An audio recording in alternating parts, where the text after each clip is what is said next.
You're listening to The Hour of the Time. I'm your host, William Cooper. Years ago, many years ago, in fact, in 1972, I was sitting at my desk at about 4:30 in the morning at the headquarters of the Commander-in-Chief of the United States Pacific Fleet, arranging the information that had come in over the last 24 hours into a logical order so that we could prepare a briefing for the Admiral and his staff, which would take place later that morning. Among the papers I found on my desk was a document entitled Operation Majority, and it was not the entire paperwork involving this operation, but was merely a synopsis of the operation and projects contained under it. One of these projects was called Project Red Light. The purpose, according to this document, was to back engineer captured extraterrestrial technology for adaptation into the United States space program.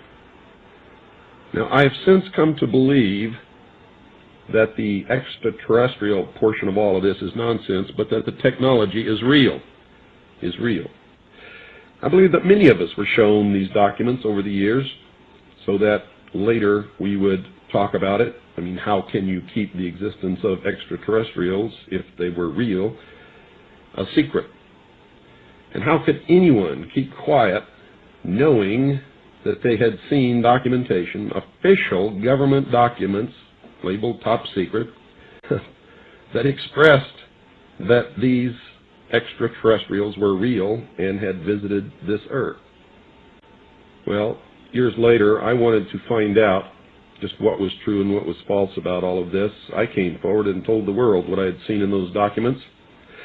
And a strange thing happened, ladies and gentlemen. As long as I tended to agree, and initially I did, as long as I tended to agree that extraterrestrials were real and what these documents said was true, people flocked to me. Everywhere I went to speak, thousands and thousands of people came. It was absolutely incredible. But you see, I didn't leave it there. I wanted to know just how true all of this was, and I began a program of research to find out if extraterrestrials were real. The first thing I did was collect every bit of documentation that I could find, both from the Freedom of Information Act, from the research of others, from books that had been printed on the subject of UFOs, and of course through my network of friends in the intelligence community. What I discovered was amazing. What I discovered, ladies and gentlemen, is that there has been a plan in existence since about 1917, and probably before that, to create an artificial extraterrestrial threat to this Earth in order to create a one-world totalitarian socialist government. One of the first documents that I found in my search was this one, the Imperial Japanese Mission 1917, a record of the reception throughout the United States of the special mission headed by Viscount Ishii. And when the Imperial Japanese Mission was in New York City, they had a dinner, and some pretty famous people spoke at this dinner. One of them was John Dewey. John Dewey is the father of our failing, disastrous public education system. Here's what he said. Listen very carefully. John Dewey, professor of philosophy in Columbia University, who was the next speaker, was listened to with great intentness. He said, quote, "Someone remarked that the best way to unite all the nations on this globe would be an attack from some other planet. In the face of such an alien enemy, people would respond with a sense of their unity of interest and purpose." Unquote. Now, bear in mind, folks, that's 1917.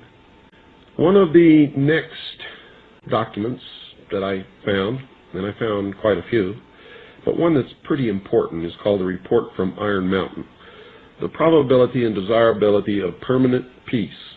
And I'm going to quote some paragraphs from this report. "Though not yet expressly put forth is the development of a long-range sequence of space research projects with largely unattainable goals. This kind of program offers several advantages lacking in the social welfare model. First, it is unlikely to phase itself out regardless of the predictable surprises science has in store for us. The universe is too big.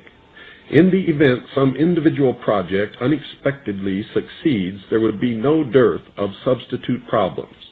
For example, if colonization of the moon proceeds on schedule, it could then become necessary to establish a beachhead on Mars or Jupiter, and so on. Second, it need be no more dependent on the general supply-demand economy than its military prototype. Third, it lends itself extraordinarily well to arbitrary control. Space research can be viewed as the nearest modern equivalent yet devised to the pyramid building and similar ritualistic enterprises of ancient societies. It is true that the scientific value of the space program, even of what has already been accomplished, is substantial on its own terms. But current programs are absurdly and obviously disproportionate. In the relationship of the knowledge sought to the expenditures committed, all but a small fraction of the space budget measured by the standards of comparable scientific objectives must be charged de facto to the military economy. Future space research, projected as a war surrogate, would further reduce the scientific rationale of its budget to a minuscule percentage indeed. Now let's go to another section here. Substitutes for the functions of war. In Section 3, we pointed out that certain disarmament models, which we called conservative, postulated extremely expensive and elaborate inspection systems. Would it be possible to extend and institutionalize such systems to the point where they might serve as economic surrogates for war spending? The organization of fail-safe inspection machinery could well be ritualized in a manner similar to that of established military processes. Inspection teams might be very like armies, and their technical equipment might be very like weapons. Inflating the inspection budget to military scale presents no difficulty. The appeal of this kind of scheme lies in the comparative ease of transition between two parallel systems.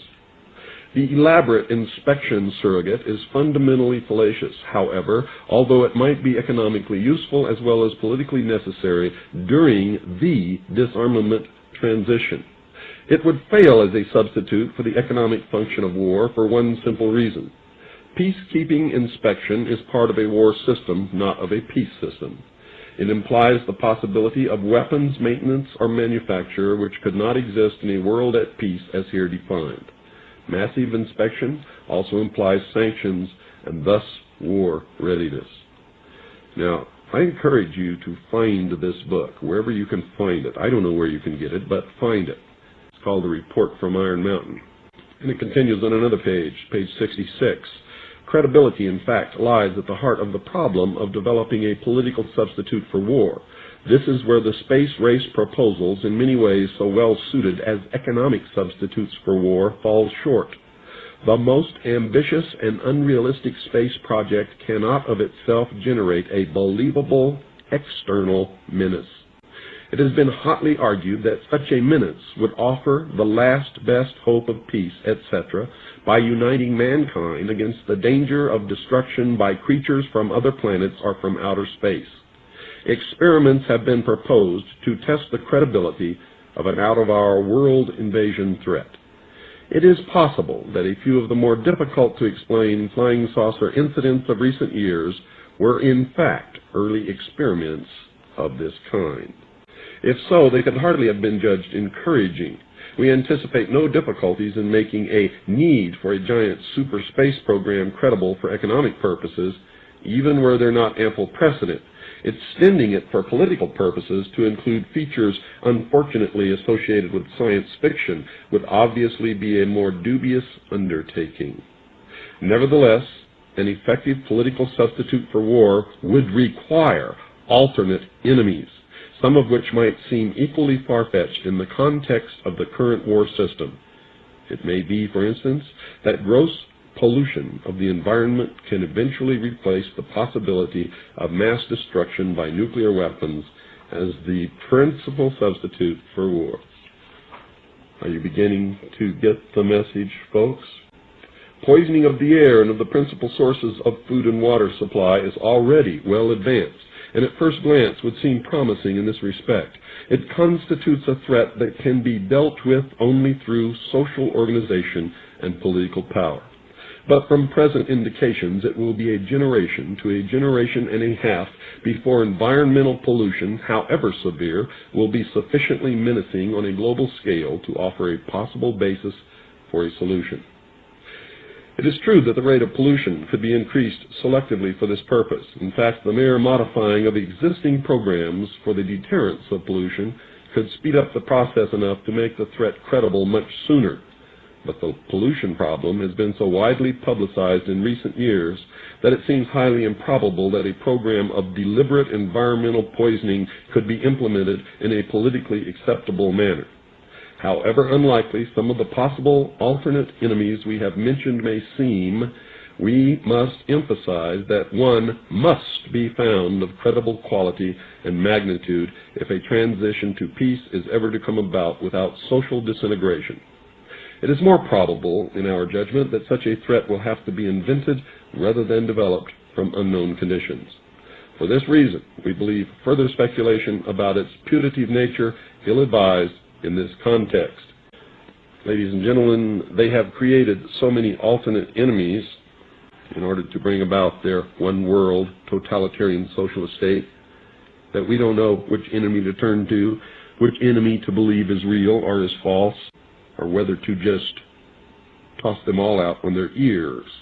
And I think that that is probably going to be the best solution. Disarmament is no accident. All of these bills in Congress to take away our weapons is no accident. The intentional environmental pollution of our lakes, rivers, streams, oceans, forests, everything is no accident, as you just heard. These things were planned many, many years ago. All the bombardment of the public with movies about flying saucers in the 50s, right after the United Nations Treaty was signed and the UN Participation Act was pushed through Congress, and all of the incidents since that have convinced the majority of the American people that flying saucers are real and extraterrestrials exist, and that flying saucers are from an extraterrestrial origin. Don't believe it? Look at the last Gallup poll that asked the question, do you believe extraterrestrials are real, and do you believe that they have visited the Earth? Do you believe that UFOs are extraterrestrial in origin? The answer to all of those questions was overwhelmingly to the positive, or yes. This is a product of the inculcation into the collective minds of the people of the world that flying saucers are real and that they are of extraterrestrial origin. This is being promulgated in many ways, by television commercials, in the movies, in the newspapers, by creating incidents either real or imagined, either promulgated or of genuine extraterrestrial origin. You see, we, the average everyday Joe Blow, has no capability whatsoever to find out whether this is real or whether it is just another ruse to bring about the New World Order. I believe, because of my research and because of the extensive documentation that I've found and that is in my book, that this whole scenario has been created to give us an artificial alien threat from outer space. During the Reagan administration, he made 6 speeches. At the ends of these speeches, I mean, he made more than 6 speeches during his administration. I don't want you to think he just made 6. But he made 6 which specifically talked about a threat from outer space by some other species from some other planet. 6, ladies and gentlemen. Why would the president repeat the same thing 6 times, tagged on to the ends of speeches by him? The speechwriters did not put that in the speech. Ronald Reagan added it himself. One memorable television broadcast of Ronald Reagan and Mikhail Gorbachev together, Ronald Reagan stated that they had agreed in private that if the Earth was attacked by some other species from some other planet, the United States and the Soviet Union would combine their military forces to repel such an invasion. Mikhail Gorbachev walked to the microphone and said, although he could not foresee anything like this happening in the near future, if it did, that Ronald Reagan was right, we would combine our military forces to repel such an invasion. Coming from the leaders of the 2 greatest, most powerful nations on the face of this earth, this was a powerful suggestion to implant into the minds of the people of the world that there really is a threat from some other species, from some other planet to this earth. Now, is that true? Or is this just a part of a plan to make us believe in this threat in order to get us to put away our national boundaries, to accept whatever sacrifices are called upon us to accept in order to face this threat from outer space? Now, you people out there have been ignoring the UFO phenomenon for too long. You have been ignoring this abductee phenomenon for too long. It has all the earmarks of the most successful, most sophisticated mind control operation in the history of the world, and you are ignoring it. What better way to implement a plan to bring about a one-world government than to create the possibility in the minds of the people of the world that we are being threatened from some other species, from some other planet, and do it in a way that if anybody questions it or challenged it or wants to talk about it publicly, that they are ridiculed. Yet, the idea persists despite the ridicule. And what if, ladies and gentlemen, the government is not keeping anything secret from us? What if, when they tell us that UFOs are no concern to the government or the military because they do not pose a threat to the national security, what if they're telling us the truth? What if they're telling us the truth because it's their technology? It's our technology and there are no extraterrestrials, therefore it does not impose a threat to the national security. But yet the very idea of the government telling us that implants in our minds that the government is withholding information on UFOs. And that could also be true. But in a way that you would never expect. You see, when they tell you UFOs do not exist or can be explained away as natural occurrences and natural explanations, they could be telling us the truth. For, you see, to them, there are no UFOs. To them, this technology is understood and clearly identified as being theirs. So when you ask them a question about UFOs and they say there are no UFOs, UFOs do not pose a threat to the national security, ladies and gentlemen, I believe they are telling us the truth in the context of the information that I have just given you. Do we have such advanced technology? Are there secret military bases called one called Area 51?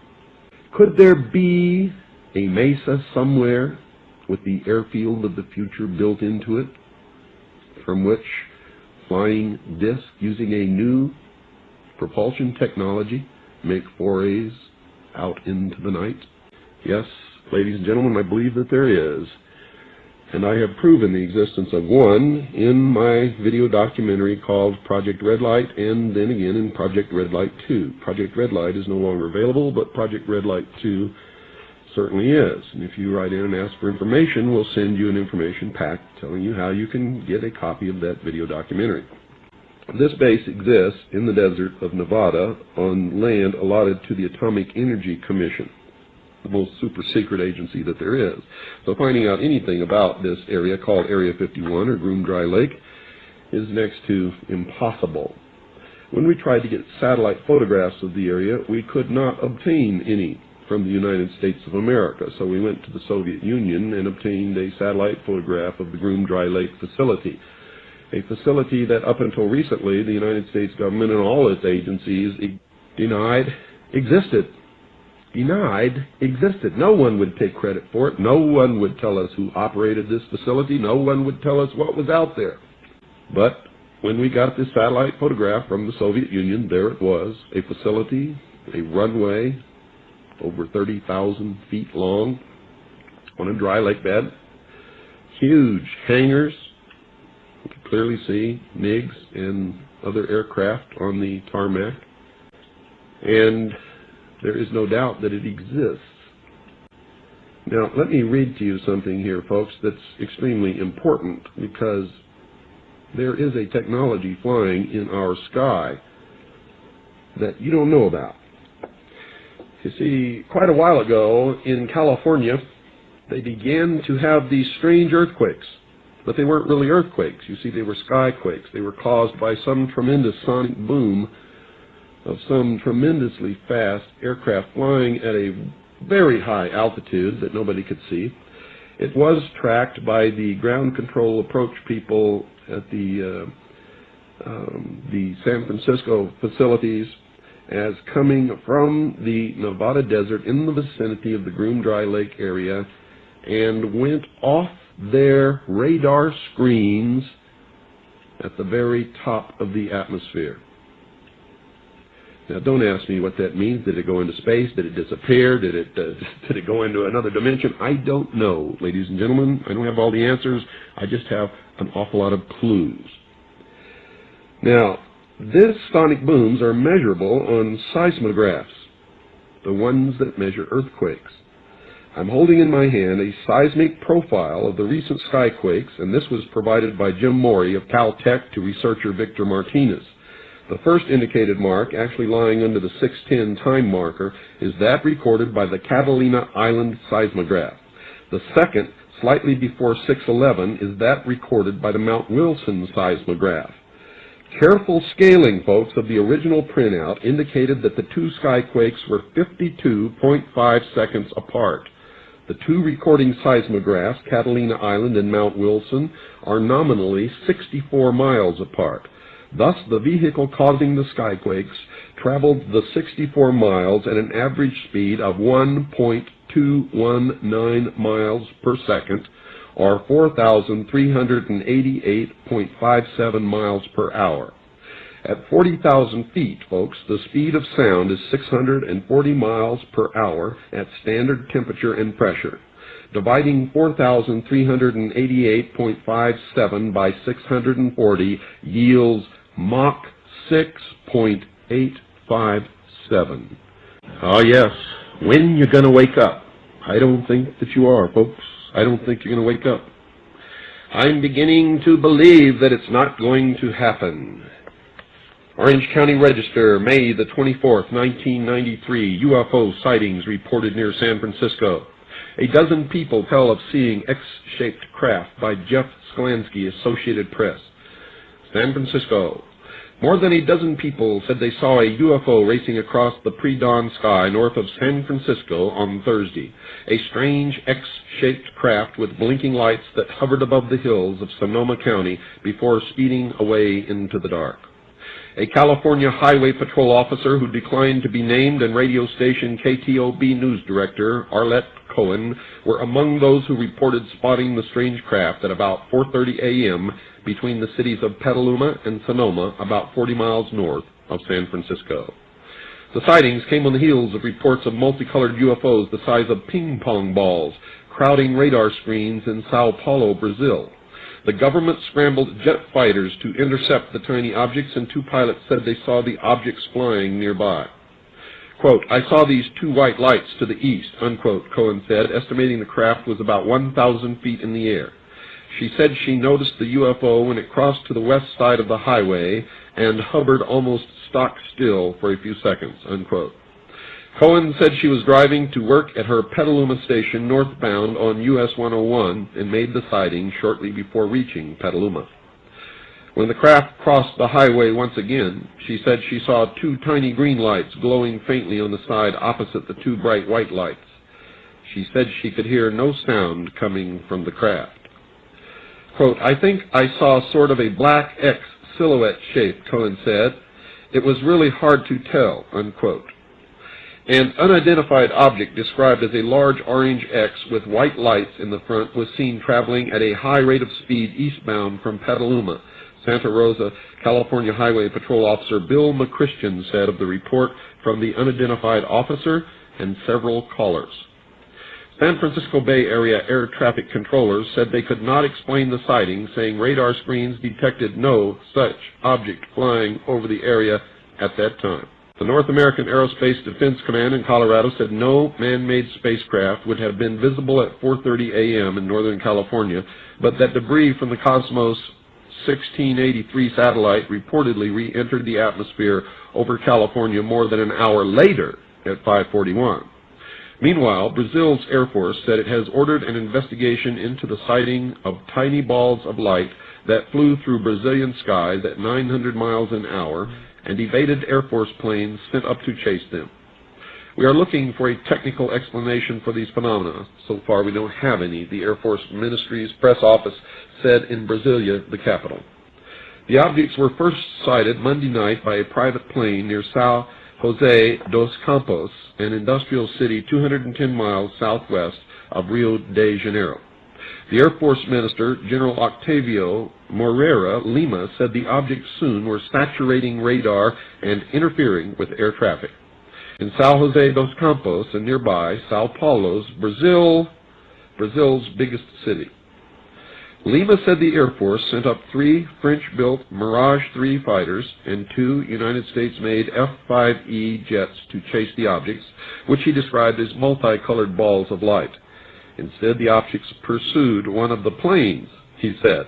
One of the pilots reported that 13 of the objects accompanied his aircraft, 7 on one side and 6 on the other, the minister said.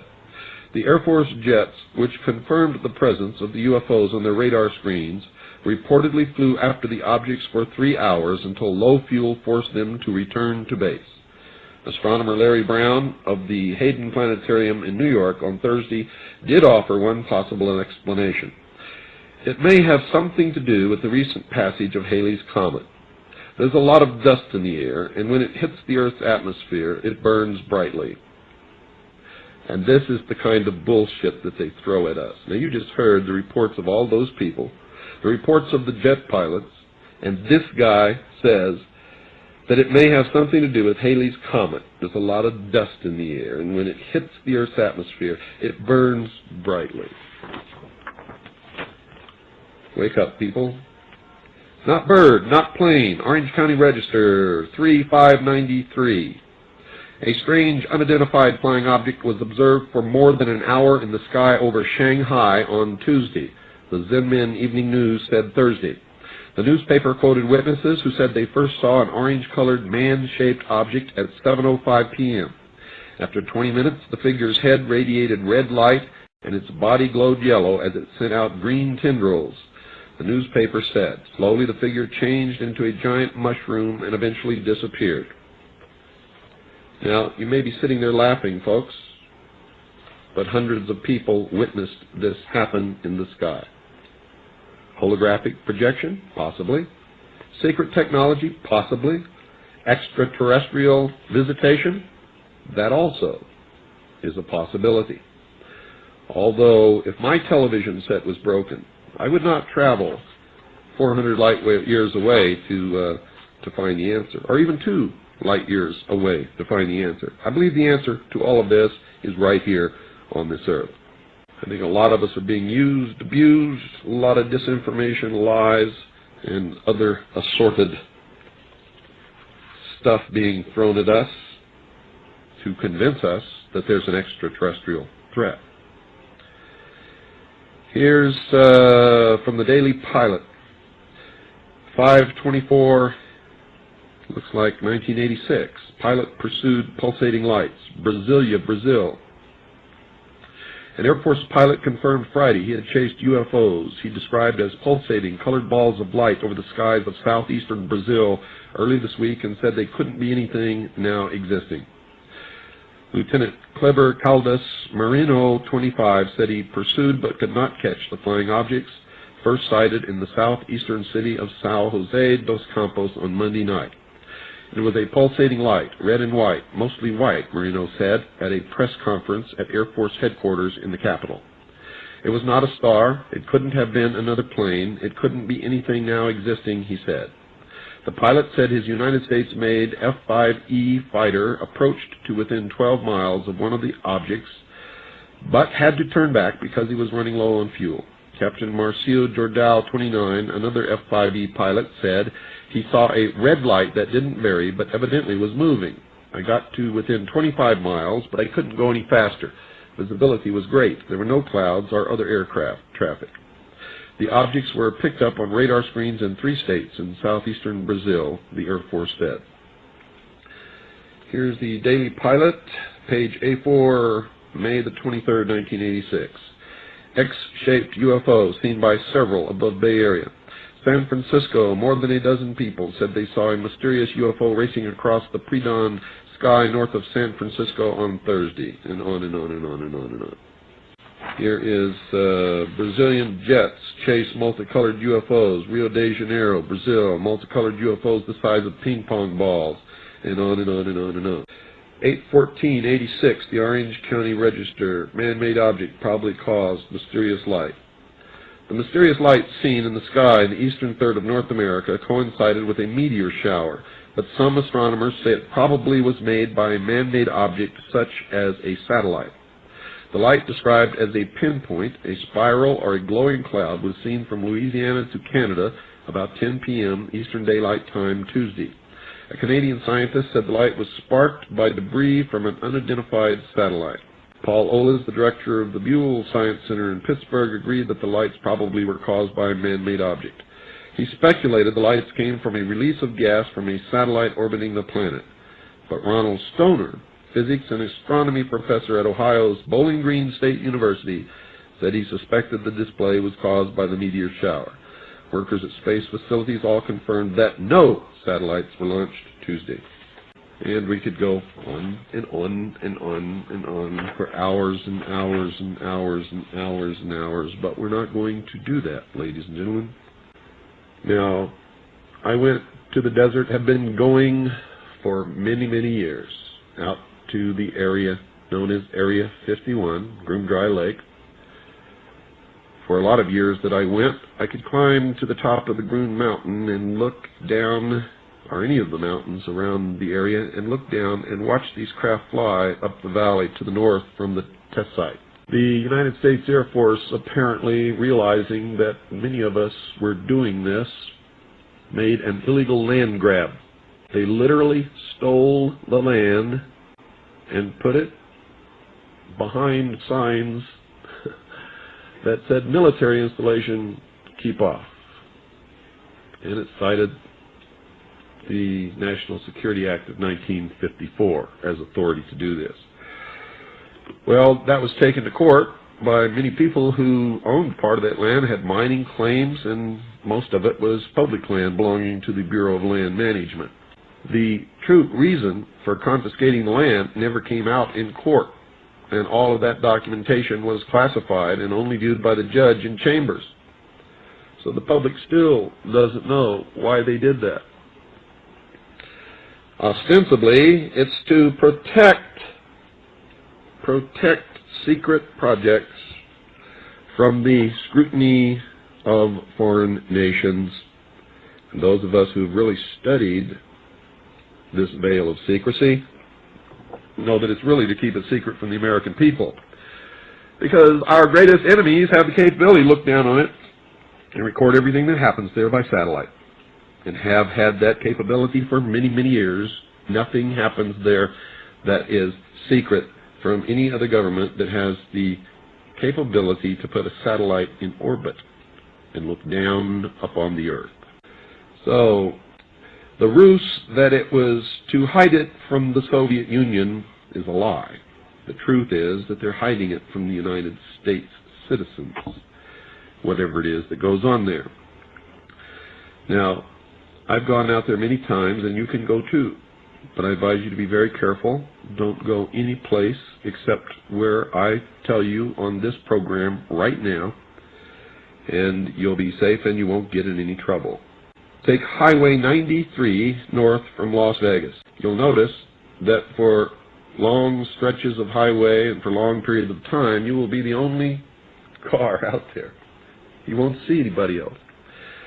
For many years, this was one of the most desolate spots on this North American continent, and that's why they put these test sites out there, because nobody ever went there.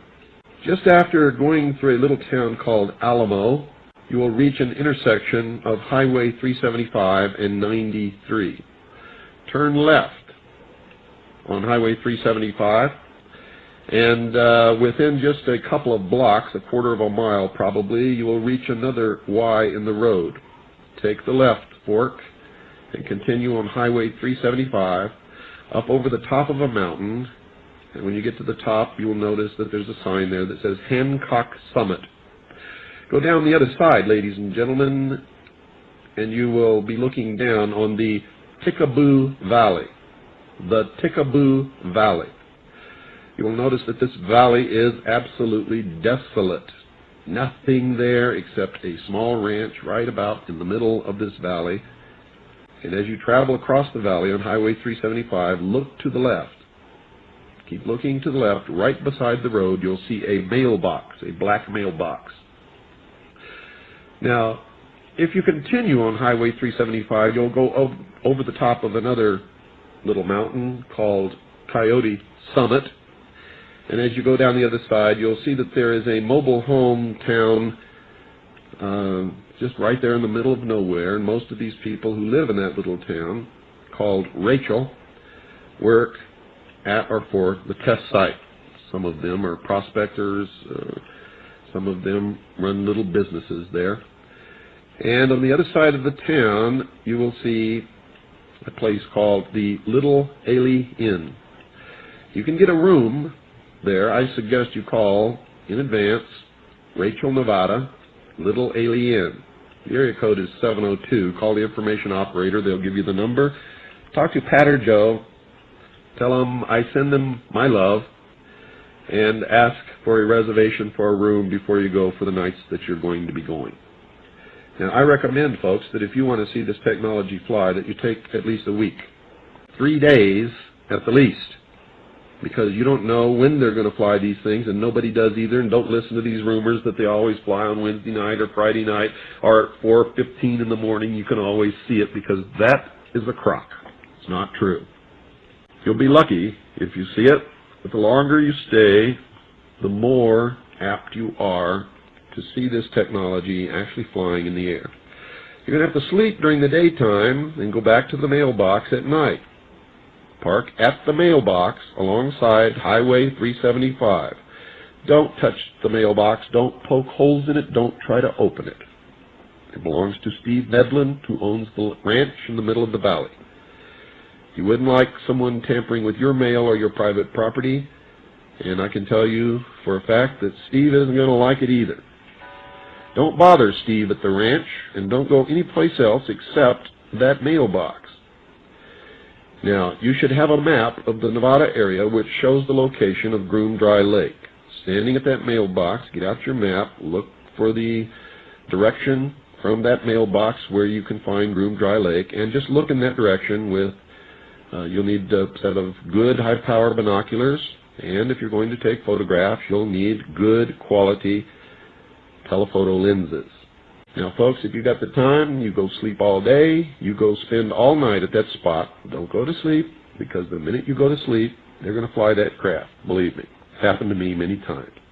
If you go in the wintertime, it's extremely cold at night on the desert, well below freezing. Make sure that you take plenty of warm clothing. Now, if you don't go anywhere else but the places that I've just told you, you will not be in any danger, you will not have any problems, you will not be hassled by any law enforcement people or the goon security from Wackenhut who patrol that BLM land there where they have no authority. But if you go off the main road and you go toward the test site, even though you're on public land, these people have been known to be very intimidating. They like to wave guns around, and sometimes they have confiscated people's cameras and threaten them with arrest and all kinds of things. One thing you must understand, they have no authority outside the boundary of the test site. And if you know this and you stack up for your rights, the only thing that will happen is they will call the local sheriff, who will come out from Alamo, and he will ask you politely not to antagonize the security force and stay out of that area. And if you're listening to me, you won't go in there anyway. Okay? When we go wherever we want to go, as long as we stay out of the bounds of the test site, because we know how to deal with these people. We know our rights. We carry a copy of the Constitution and the Bill of Rights with us. We make extensive preparations before we go, telling people what our itinerary is. We send sealed letters of our itinerary and our intent to the Lincoln County Sheriff and to all of the news media in the state of Nevada and in our home state. We protect ourselves. Now, I don't know if you know how to do all of that. If you do, then we strongly suggest that you use these techniques. If you don't, then as long as you do exactly what I've told you to do and nothing else, you will not get in any trouble. Now, watching these disc-shaped craft fly in the sky is an incredible experience. Now, if you can't take the trip, ladies and gentlemen, we have a video which is, I believe, about an hour and 41 minutes long, which shows you the entire area. We have filmed on videotape these craft flying in the air at night, sometimes with helicopters flying around them, and they make the helicopters look like ants next to a cow. They're huge. We also have on this videotape the only video that I know of in existence of a huge cigar-shaped craft hovering in daylight over the test site, and it moves into a cloud bank and disappears. It's incredible video footage that we got. We also have footage of the black helicopters and of the little alien, and even some of the aircraft flying in their maneuvers, which are incredible. We've been literally knocked to the ground by jet fighters flying just a few feet above the ground, who flew right over us on one occasion. So if you want to go and have fun. If you can't go and you want to order our video documentary, order Project Red Light 2. If you're a CAGI member, it's $35 post-paid. If you're not a CAGI member, it's $75 post-paid. Folks, I hope you've enjoyed tonight's program. Please wake up. Please don't ignore this UFO business or this abductee business, and we may talk about abductees on other nights. It's serious. And it's causing us to think in a way that could be dangerous to our individual freedoms. Good night, and God bless you all.